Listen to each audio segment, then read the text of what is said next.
Perbarui ilmu Islam kamu bersama Religion di tv1news.com dan TV1 Connect. Assalamualaikum warahmatullahi wabarakatuh. Hamdan wa syukran lillah wassalatu wassalamu ala rasulillah wa ala alihi wa sahbihi wa man walah wa la hawla wa la quwwata illa billah amma ba'd. Puji dan syukur hanya untuk Allah subhanahu wa ta'ala Rabbul Izzah. Salawat beserta salam senantiasa terlimpah dan tercurah untuk manusia yang paling mulia, baginda kita Nabi besar Muhammad sallallahu alaihi wasallam, beserta para keluarga, para sahabat, dan insya Allah kepada kita semua selaku umatnya. Para pemirsa, Assalamualaikum Nusantara dimanapun Anda berada. Sebagaimana yang sama kita ketahui bahwa ibadah itu dibagi menjadi beberapa bagian. Ada ibadah fisik dan juga ada ibadah qalbiyah, yaitu ibadah hati.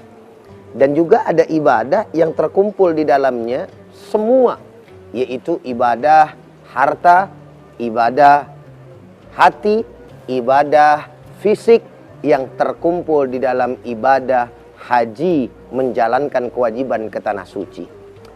Sebagaimana yang juga sama kita maklumi, dalam ibadah yang bangsa qalbiyah, yaitu hati, ini menjadi patokan juga yang utama bagi seseorang akan sehatnya tubuh kita. Jikalau ada penyakit di dalam diri kita berupa penyakit hati, maka obatnya lebih sulit daripada penyakit fisik itu sendiri. Sehingga oleh karenanya di dalam kitab-kitab tasawuf dibahas tentang radha'ilul qulub atau penyakit-penyakit hati, dan juga yang menyembuhkan hati tersebut serta memberikan kesehatan kepada hati sebagai orang-orang yang beriman kepada Allah Subhanahu wa taala. Salah satu daripada ibadah yang berkaitan dengan hati yang perlu sama kita perhatikan sebagai hamba-hamba Allah Subhanahu wa taala adalah ibadah yang berkaitan dengan keikhlasan kepada Allah Subhanahu wa taala. Karena ikhlas ini menjadi satu patokan yang utama diterimanya daripada amal perbuatan seorang hamba Allah Subhanahu wa taala. Oke lah, baik, ketika kita berbicara tentang syariat, rukunnya pas, lalu kemudian syaratnya dikerjakan dan lain sebagainya, itu secara ilmu fikih memang dianggap sah. Tapi manakala ibadah tersebut dilakukan bukan karena Allah Subhanahu wa taala, maka ibadahnya tidak diterima oleh Allah Subhanahu wa taala. Subhanallah walhamdulillah wala ilaha illallah wallahu akbar walillahil hamd. Oleh karenanya kita bisa melihat dari berbagai macam kitab-kitab hadis, baik yang paling kecil sampai yang paling besar, bahkan kitab-kitab fikih pun pembahasan yang pertama yang penting dilakukan dan disampaikan oleh umat Islam tidak lain dan tidak bukan adalah tentang keikhlasan. Sebagaimana hadis tentang niat ini diriwayatkan oleh Sayyidina Abu Bakar, Sayyidina Umar ibn al-Khattab radhiyallahu ta'ala anhu, di mana beliau menyampaikan hadis Nabi kita Muhammad sallallahu alaihi wasallam yang berbunyi, faqala Nabi sallallahu alaihi wasallam innamal a'malu binniyat, yaitu hanya saja perbuatan tersebut dilihat barometernya dari niat si hamba tadi. Ini menggambarkan begitu pentingnya niat tersebut yang ditujukan hanya karena Allah Subhanahu wa taala, sehingga menjadi barometer, lagi-lagi saya sampaikan, diterimanya amal seorang hamba di hadapan Allah Subhanahu wa taala. Saudara hadirin para pemirsa yang sama dirahmati dan dimuliakan oleh Allah Subhanahu wa taala, pemirsa Assalamualaikum Nusantara dimanapun Anda berada. Yang menarik di dalam surat Al-Ikhlas berbeda dengan dua surat lainnya yang padahal dia ini tergabung di antara tiga. Sehingga dikatakan oleh kita ini merupakan tiga kul atau trikul. Kul huwallahu ahad, kul a'udzu birabbil falaq, dan juga kul a'udzu birabbin nas. Dua ayat diantaranya dinamakan dengan nama surat tersebut yang ada di dalam ayatnya pun disebutkan. Al-Falaq umpamanya, kita melihat di dalamnya disebut kata falak. Kul a'udzu birabbil falaq, subhanallah. Surat An-Nas disebut juga di dalamnya Qul a'udzu birabbin nas, tapi berbeda dengan surat Al-Ikhlas di mana Allah Subhanahu wa taala menyampaikan Qul huwallahu ahad, Allahus samad, lam yalid wa lam yulad wa lam yakul lahu kufuwan ahad. Shadaqallahul azim. Apa rahasianya? Kenapa Allah Subhanahu wa taala tidak menamakan dengan surat Al-Ahad sebagaimana dengan surat-surat yang lainnya yang di dalam surat tersebut juga tersebutkan nama surat tadi. Tapi Al-Ikhlas Allah Subhanahu wa taala tidak menyebutkan di dalamnya. Tidak dinamakan dengan Al-Ahad tapi Al-Ikhlas. Kenapa sedemikian rupa? Seakan-akan Allah ingin memberitahu kepada kita semua selaku hamba-Nya bahwa apapun yang dilakukan di dalam hidup dan kehidupan ini semata-mata hanya untuk Allah Subhanahu wa taala. Qul huwallahu ahad. Katakanlah ya Muhammad bahwa Allah itu esa. Perbuatan kita, kelakuan kita, ibadah kita, taat kita hanya ditujukan untuk Allah Subhanahu wa taala. Dan hal itu tergambar di dalam ibadah salat kita, yaitu sebelum kita melakukan membaca surat Al-Fatihah sebagai salah satu daripada rukun salat, ada sunnah membaca du'aul iftitah.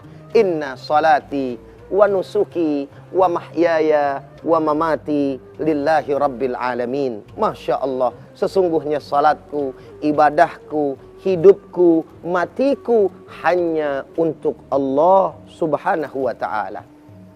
Bacaan daripada surat Al-Ikhlas tidak dengan sur Qul huwallahul ikhlas, tapi hanya Qul huwallahu ahad. Maka bagi kita sebagai hamba-hambanya yang beriman, para pemirsa, Assalamualaikum Nusantara dimanapun Anda berada, ini menjadi perhatian yang amat sangat mendalam untuk kita agar kita menjadi hamba-hambanya yang ikhlas. Saudara hadirin, yang menarik pula dalam kesempatan pagi hari yang mulia ini, ada kata-kata mukhlas dan ada kata mukhlis. Subhanallah. Mukhlas itu lebih tinggi daripada mukhlis. Mukhlis orang yang ikhlas. Ini pemakai daripada sigat isim fa'il. Sedangkan mukhlas adalah sigat atau wazan isim maf'ul, yaitu orang yang diikhlaskan. Oleh karenanya iblis tidak mampu untuk menggoyahkan keimanan hamba Allah Subhanahu wa taala, yaitu orang-orang yang diberikan di dalam hatinya keikhlasan. La ugwiyannahum minhum illa ibadakal mukhlasin. Di dalam Al-Qur'an disebutkan, saya akan mengganggu mereka. Saya akan membawa mereka, saya akan mengajak mereka betul-betul. Bahkan dikatakan di dalam hadis di dalam ayat tersebut dengan memakai dua lamut taukid, la ugwiyannahum minhum ajma'in illa ibadakal mukhlasin. Sungguh betul-betul, pertama lamut taukid, yang kedua dengan nun taukid sakilah. Artinya iblis mempunyai kesungguhan untuk selalu senantiasa memberikan kepada kita gangguannya, terus kemudian godaannya. Untuk apa? Menjadi orang-orang yang tidak ikhlas di mata Allah Subhanahu wa ta'ala, saudara. Oleh karenanya, dia tidak akan pernah bisa mengganggu manakala hanya orang-orang yang diberikan keikhlasan kepada Allah. Maka Allah gunakan kata-kata dalam Al-Quran tersebut, illa ibadakal mukhlasin, bukan illa ibadakal mukhlisin. Subhanallah, walhamdulillah, wala ilaha illallah, wallahu akbar, walillahil hamd.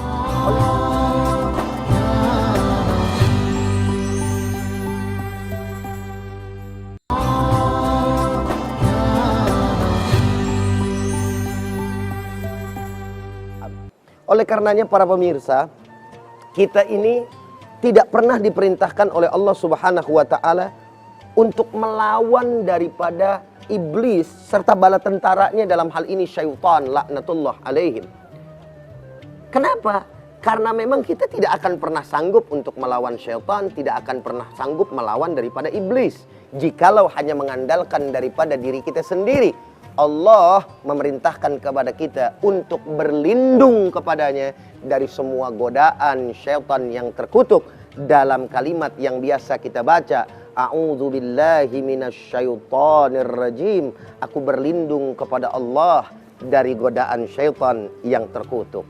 Subhanallah, walhamdulillah, wala ilaha illallah, wallahu akbar, walillahil hamd. Para pemirsa hadirin Assalamualaikum Nusantara, dimanapun Anda berada. Ada pertanyaan yang menarik dalam kaitannya tentang sebuah keikhlasan. Apakah boleh kita membaca surat Waqiah dengan tujuan meraih dunia? Lalu kemudian, apakah hal ini tidak termasuk kategori riya? Yaitu membaca daripada surat Al-Waqiah tapi dengan tujuan mendapatkan kelancaran dunia. Permasalahan seperti ini akan menjadi satu pertanyaan di benak umat Islam atau di benak orang-orang awam. Oleh karenanya, dalam kesempatan ini saya akan coba untuk meluruskan apa yang menjadi definisi daripada riya, ikhlas, serta tingkatannya seperti apa yang disampaikan di dalam pendapat-pendapat para ulama.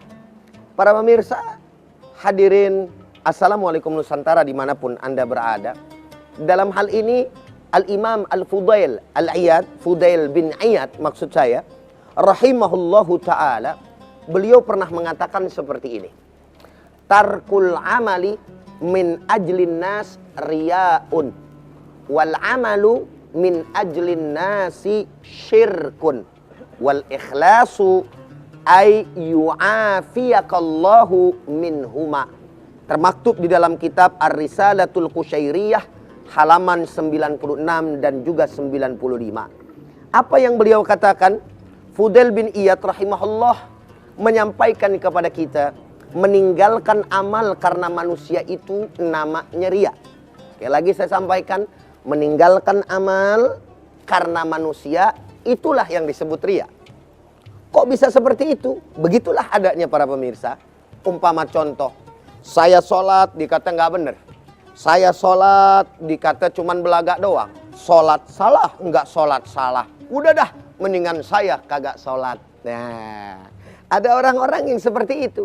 Itu merupakan satu contoh yang amat sederhana, ya, yang senada apa yang disampaikan oleh Al-Imam Fudail bin Iyad. Jadi kita tidak boleh, walaupun orang mengatakan apapun kepada kita, menjelekkan apapun kepada kita, tidak boleh bagi kita untuk meninggalkan daripada sebuah perbuatan ibadah karena apa yang disampaikan oleh manusia. Ketika kita melakukan hal yang sedemikian rupa, berarti kita termasuk orang-orang yang riya. Lalu dilanjutkan oleh beliau, dikatakan wal amalu, dan beramal saleh min ajlin nas, untuk tujuan dilihat oleh manusia, syirkun, merupakan sebuah kesyirikan. Minimal ini merupakan syirik asghar atau syirik yang kecil. Sehingga oleh karenanya tidak boleh kita beribadah kepada Allah karena ingin dipuji oleh manusia. Umpamanya ada seorang mantu, sholat mah sholat bagus, tapi lantaran kagak ada mertuanya, sholat mah biasa aja. Namanya emang tiap hari udah begitu. Baca Fatihah ngebut, baca surat pendek ngebut pula, saudara. Emang romannya mau buru-buru, kebiasaannya begitu kan, saudara. Tahu-tahu lagi sholat maghrib umpamanya, oh ada mertua ketok pintu dari depan, saudara. Lalu kemudian yang tadinya biasa saja, dia ngebut-ngebut, berubah. Nadanya dibagus-bagusin, dikeras-kerasin. Supaya apa? Supaya mertua dengar, saudara hadirin. Bismillahirrahmanirrahim. Alhamdulillahi Rabbil Alamin. Waduh, tadinya mau ngebut. Bismillahirrahmanirrahim. Alhamdulillahi Rabbil Alamin. Ar-Rahmanirrahim. Maliki Yaumiddin. Bodoh amat. Kenapa? Nggak ada mertua. Dengar mertua ketok pintu biar dianggap mantu yang saleh, dibagus-bagusin. Kata Fudail bin Iyad, model seperti ini beramal karena arah manusia atau tujuan manusia dianggap baik oleh manusia adalah merupakan syirik yang kecil. Lalu bagaimana dengan yang ikhlas? Lalu dilanjutkan oleh beliau, wal ikhlasu ayyu'afiyaka Allahu minhuma, yakni ikhlas itu kalian dihindari dari dua hal yang tadi. Ketika kita beribadah hanya karena Allah, orang mau puji, orang nggak puji, orang hina, orang tidak hina, ramainya manusia, sepihnya manusia, tidak menjadi persoalan bagi kita atau si hamba tadi, karena yang dicari adalah Allah dan juga keredoannya. Subhanallah, walhamdulillah, wala ilaha illallah, wallahu akbar, walillahil hamd. Sekarang ini kita sebagai manusia, khususnya di akhir zaman, kadang merasa menjadi pemikiran dan menjadi beban buat kita apa yang disampaikan oleh orang kepada kita. Padahal mah bagi orang yang betul-betul ikhlas, dia tidak akan pernah peduli apa kata manusia. Apalagi di zaman sosial media. Kalau dulu sih saudara hadirin para pemirsa, tetangga mungkin yang ngomongin kita karena deket. Mungkin teman sekantor yang bicarain kita. Mungkin teman sepergaulan tongkrongan kita yang ngomongin kita. Kalau di akhir zaman ini, manusia seluruh dunia bisa bully kita, saudara. Itulah kemajuan teknologi dari kurang dan lebihnya. Komentar, bikin status misalnya. Kita kemudian bikin video, bikin foto misalkan di Instagram, Facebook. Lalu kemudian juga yang sekarang lagi tren anak muda, TikTok. Waduh, itu yang namanya manusia, para netizen maha benar atas segala komentarnya, saudara. Kalau kita nggak kuat-kuat, Masya Allah, akhirnya kita kepikiran. Habis kepikiran kita sakit, tertekan dan lain sebagainya. Padahal Allah yang kita tuju. Kalau kita melakukan kebenaran dengan apa yang kita sampaikan di sosial media, umpamanya, jangan dengarkan apa kata orang. Jangan hiraukan apa yang dicaci oleh mereka. Karena Allah adalah tujuan bagi kita.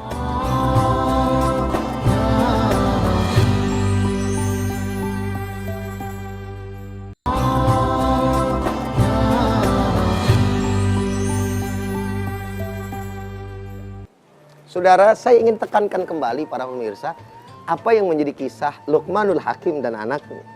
Dikala Luqmanul Hakim membawa keledai beserta anaknya. Nggak habis kalau berbicara, mendengarkan apa kata orang. Pertama kali dia keluar, anak dan dirinya tidak menaiki daripada keledai. Apa kata orang? Punya keledai kendaraan kok nggak dinaikin. Bodoh kali itu orang berdua.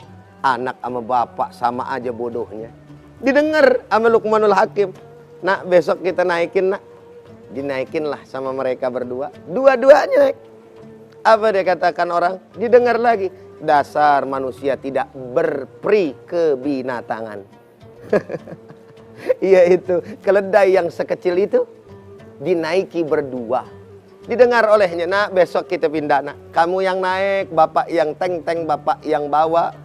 Itu keledai dilaksanakan. Besok ada orang berkata, apa yang dikatakan oleh orang-orang yang melihatnya? Dasar anak kagak tahu diri, masa bapak disuruh dorong? Tuh. Besok dirubah lagi, saudara. Ya sudah, nak, bapak di atas, kamu yang tarik, nak, keledainya. Dikatakan lagi sama orang. Apa kata manusia kala itu?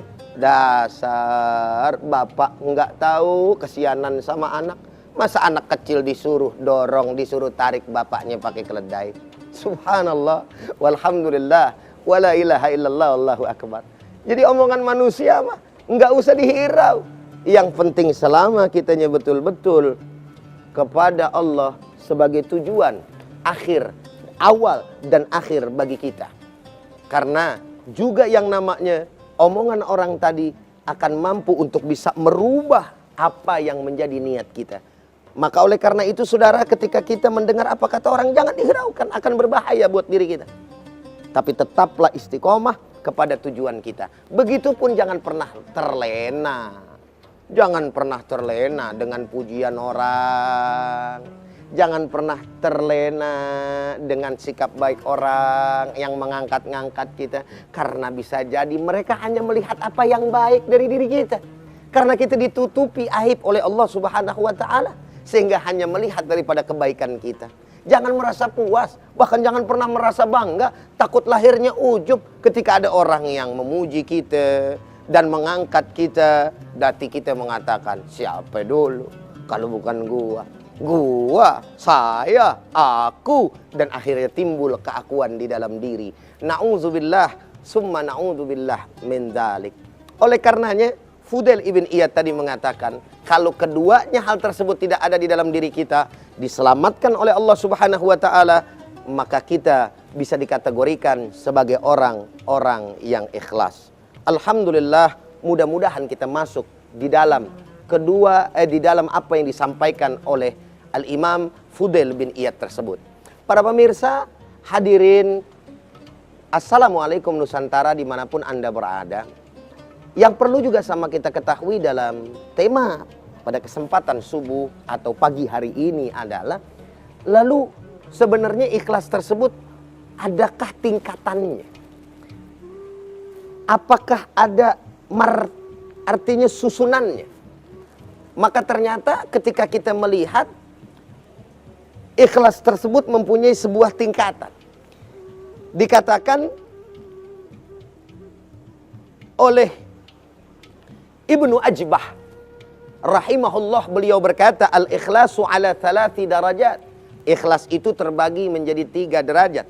Yang pertama adalah ikhlasul awam, ikhlasnya orang-orang awam. Yang kedua wal khawas, ikhlas yang khusus. Dan yang ketiga wa khawasul khawas, itu lebih tinggi lagi para pemirsa hadirin yang sama dirahmati dan dimuliakan oleh Allah Subhanahu wa taala. Fa ikhlasul awam, dijelaskan bahwa ikhlas awam tersebut yakni berbuat karena Allah Subhanahu wa taala, namun masih menginginkan bagian dunia dan juga akhirat. Seperti umpamanya kesehatan, rizki yang berlimpah, wajarlah itu kebanyakan daripada orang awam. Dia minta kepada Allah Subhanahu wa taala dalam ibadahnya, semoga dengan lantaran ibadahnya menghasilkan balasan dari Allah Subhanahu wa taala. Apakah itu termasuk ikhlas? Ikhlas. Walaupun dia mengharapkan balasan dari Allah Subhanahu wa taala. Loh, kenapa bisa dikatakan ikhlas? Karena dia mengharapkan balasan dari Allah. Subhanallah. Jadi tingkatan yang seperti ini masih tingkatan ikhlasnya orang awam. Lalu kemudian saya ringkas. Yang kedua adalah ikhlas yang khusus, yaitu hanya menginginkan bagian akhirat tanpa memperdulikan bagian di dunia. Masya Allah. Jadi dia ibadah saja kepada Allah Subhanahu wa taala. Biarinlah Allah mau balas, alhamdulillah. Allah nggak balas juga nggak apa-apa. Yang penting di akhirat saya mendapatkan balasannya. Ingat saudara, tapi masih mengharapkan balasan. Maka dia setingkat lebih tinggi daripada ikhlasnya orang awam. Yang terakhir adalah khawasul khawas, yakni ikhlasnya orang yang betul-betul tinggi di hadapan Allah Subhanahu wa taala, yakni melepaskan seluruh keinginan atau bagian kesenangan serta balasan dunia ataupun akhirat. Subhanallah. Persembahan mereka semata-mata hanya untuk merealisasikan ubudiyah, penghambaan kepada Allah, sekaligus melaksanakan hak dan juga perintah ketuhanan, yakni rububiyah, karena cinta dan rindu untuk melihat Allah Subhanahu wa taala. Subhanallah walhamdulillah wala ilaha illallah wallahu akbar walillahil hamd. Kalau kita ingat tokoh sufi, yaitu Rabi'ah al-Adawiyah, seorang wali perempuan, inilah tingkatan derajat keikhlasan yang dia punya. Karena di dalam doanya dia mengatakan, ya Allah, saya tidak peduli engkau masukkan hamba ini ke dalam neraka ataupun ke dalam surga. Enggak apa-apa ya Allah, bahkan ketika engkau memasukkan hamba ke dalam neraka, yang penting engkau ridha terhadapku ya Allah. Subhanallah walhamdulillah wala ilaha illallah wallahu akbar walillahil hamd. Para pemirsa, Assalamualaikum Nusantara yang sama dirahmati dan dimuliakan oleh Allah Subhanahu wa taala. Demikianlah pembahasan yang ringkas pada kesempatan pagi hari ini mengenai keikhlasan. Semoga kita, bahkan saya pribadi, dikaruniakan oleh Allah Subhanahu wa taala sifat keikhlasan dan mampu istiqamah untuk menjadi hamba-hambanya yang ikhlas. Karena dengan keikhlasan tersebut kita akan mendapatkan ridha Allah Subhanahu wa taala. Amin ya Allah ya Rabbal Alamin. Saya Abdurrahman Jailani atau Bang Ujai undur diri dari antum semua. Hadanallah wa iyyakum ajmain. Assalamualaikum warahmatullahi wabarakatuh.